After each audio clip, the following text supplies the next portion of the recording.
Je, je ne sais plus, l'homme noir est méchant. L'homme noir est méchant, je ne sais pas.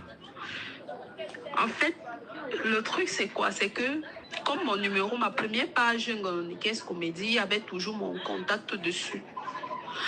Et il y a donc quelqu'un qui prend mon numéro, qui m'appelle, me disant, je suis madame le procureur Bellinga en service au tribunal de combat. Je dis, ok.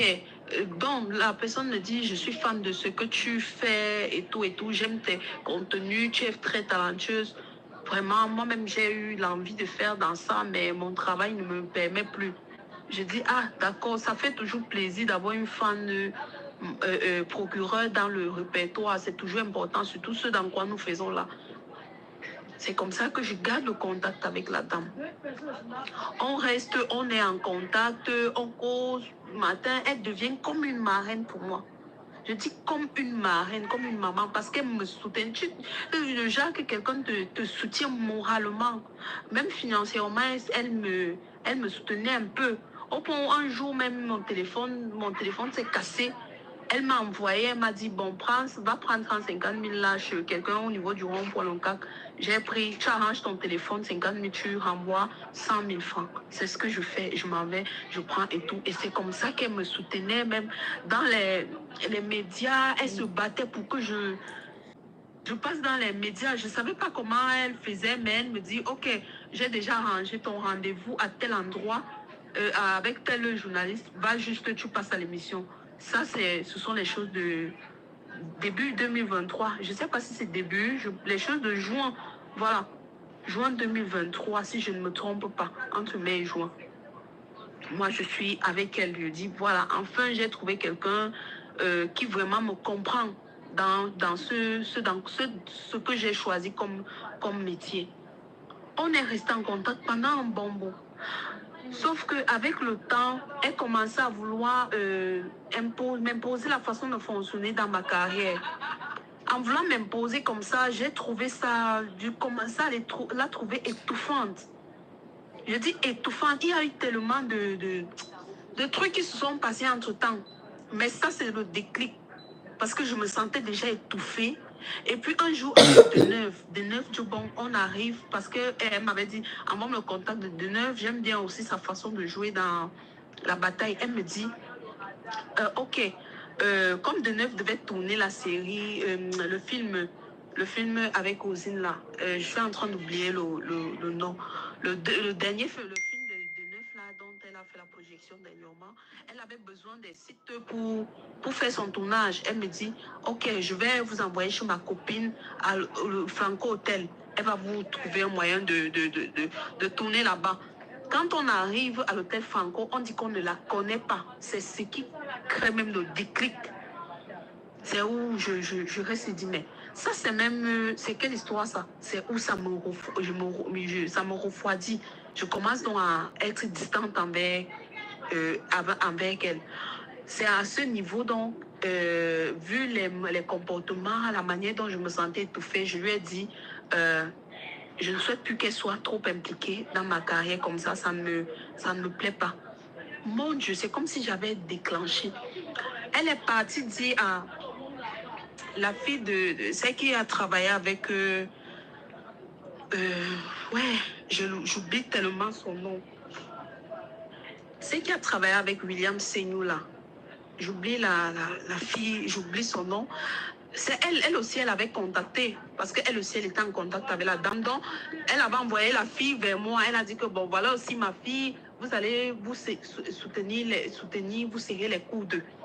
C'est comme ça qu'elle envoie le voice là-bas. Elle dit comment je suis une pute, comment j'ai couché avec les gens dans le cinéma. C'est elle qui m'a fait ci, c'est elle qui m'a fait ça. Je me pose des questions que, mais ça, c'est quel genre de langage ordurier qu'un magistrat peut utiliser comme ça? Je la bloque depuis novembre 2023. Je la bloque et je continue ma vie. L'audio est là parce que j'avais enregistré au cas où. Voilà, c'est la même dame le même fausse magistrat qui envoie Maman Monica à Yaoundé, qu'elle veut résoudre son problème de son fils qui était décédé. Bref, Maman Monica est venue. Elle-même, elle a trouvé ça louche. C'est là où je signale à maman Monica que, mais la dame, s'il n'est pas... Elle est louche. Même Zakoukla était en contact avec la même dame.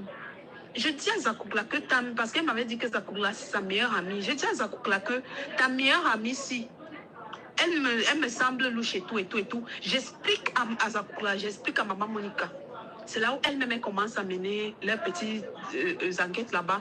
Elle se rend compte que oui, effectivement, c'est comme si la dame est louche. Mais on n'est pas sûr à 100%. Elle me dit, je dis à maman Monica que je vais aller même porter plainte. Maman Monica me dit que non, maman, laisse tomber. La seule chose à faire, c'est que tu coupes le contact avec elle. C'est comme ça que je bloque la dame. Je continue dans ma vie. En avril 2024, c'est juste comme avril comme ça là, ou c'est avril, ou c'est début mai, un truc comme ça. On m'appelle à Douala pour un contrat publicitaire. Quand j'arrive sur Douala, on a fait arrêter un monsieur dont elle m'avait mis en contact avec, que c'est une fausse magistrate dont elle avait envoyé livrer les pagnes. On est allé l'arrêter là-bas, qu'effectivement on cherche même la fausse magistrate là. Elle usurpe le titre de quelqu'un. C'est comme ça, le gars dit que elle m'avait dit que sa soeur est comédienne. C'est elle ici, c'est comme ça qu'ils me tendent l'embuscade, ils me font venir à Douala pour me dire que et tout et tout. J'explique, je me trouve donc en face de la vraie magistrate. Je reconnais ça par les photos, juste. C'est là où la vraie magistrate je lui fais comprendre que non. Moi, je ne connaissais pas que c'est une fausse magistrate et tout et tout. J'appelle même maman Monica sur haut-parleur. Elle dit, hey, c'est une bandite et tout et tout. L'enquêteur me laisse même partir. Je me dis, bon, c'est terminé. Mais je reste en contact avec l'enquêteur. Au cas où il y a une information de plus que je dois rajouter, on va en rajouter parce qu'il faut qu'on mette la main sur le gars. Vu que moi-même, j'étais en danger. Là, il pouvait même organiser un kidnapping, demander la rançon. Qu'est-ce qui allait me sauver? C'est là où je vois que moi-même, ma vie est en danger.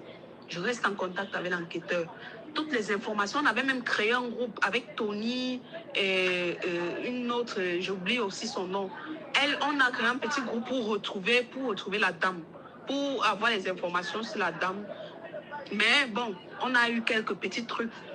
C'est à ce niveau que je donne tout ce que j'avais comme information recueillie. J'envoie à l'enquêteur. Je reste donc un jour, Téné m'appelle, Christian Téné. Il m'appelle, il me dit, Nicaise, j'ai un petit contrat pour toi à Douala. Est-ce que tu peux venir? Il dit, bien sûr, j'ai quoi faire. Vu que, oui, bien avant, la fausse magistrate m'avait envoyé un jour chez Téné le rencontrer. Elle m'avait dit, bon, les gens comme Téné, ce sont des hommes d'affaires, tu vois, demain ou après-demain, ils peuvent t'aider même dans les contrats publicitaires. Donc, tu peux le rencontrer. C'était la période où ça avait chauffé entre Flavien Tchata, Pamba Temi et Téné là. Je lui avais donc expliqué, quand tu as le contact du magistrat dans ton téléphone et qu'il y a une situation, la première chose à faire, c'est que tu lui expliques. Je lui avais expliqué dans le problème. Elle m'avait même conseillé, c'est elle qui me conseille, elle me dit, va au parquet et tout, fais comme ça, tu fais comme ça, ça va aboutir. Et c'est comme ça qu'elle m'a conseillé. On a fait ce qu'on avait pu faire. Et puis on a fait libérer Pamba Temi. Je ne dirais pas que c'est moi, mais tout avec d'autres responsables du ministère des Arts et de la Culture, notamment Charlotte Ngomagno et l'autre, Charlotte Ngomagno et d'autres personnes. On s'est retrouvés, Pamba Temi est sorti. C'est à la suite de cela qu'ils ont arrangé le problème avec Téné. Donc, quand ils arrangent dans le problème, la dame me dit, le faux procureur me dit, c'est quelqu'un qu'on ne sait jamais. Demain, ça peut, vous pouvez collaborer ensemble. Surtout comme il fait dans les vins, il peut avoir besoin d'une campagne de publicité ou un truc comme ça. Il faut le rencontrer. Je suis allée, j'ai vu Téné, on s'est assis dans son bureau et il m'a expliqué ce qui s'est passé même avec Flavienne.